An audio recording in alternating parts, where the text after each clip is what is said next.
రేపు తెలంగాణలో ఒక కొత్త పార్టీ ఆవిష్కరణకు రంగం సిద్ధమైంది. ఇది ఎక్కడంటే మేడ్చల్ జిల్లా మునీరాబాద్ దగ్గర, మేడ్చల్ జిల్లాలోని మునీరాబాద్ దగ్గర అద్వయ కన్వెన్షన్ హాల్లో ఒక కొత్త పార్టీ తెలంగాణ ప్రజా వికాస సమితి పేరుతో కొత్త పార్టీకి అరంగేయటం సిద్ధమైంది.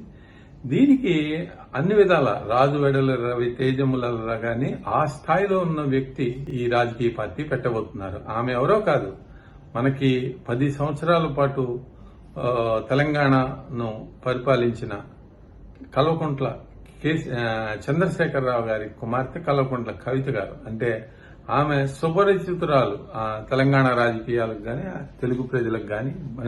నిజానికి జాతీయ స్థాయిలో కూడా అందరికీ తెలిసిన వ్యక్తే కల్వకుంట్ల కవిత గారు. ఆమె నిజామాబాద్ లో ఎంపీగా చేశారు 2014 నుంచి 19 వరకు, 2020 నుంచి 2 సార్లు 25 వరకు 2 పర్యాయాలు ఎమ్మెల్సీగా కూడా పనిచేశారు. అంటే 2019 పార్లమెంట్ ఎన్నికల సమయంలో ఓడిపోవటం జరిగింది.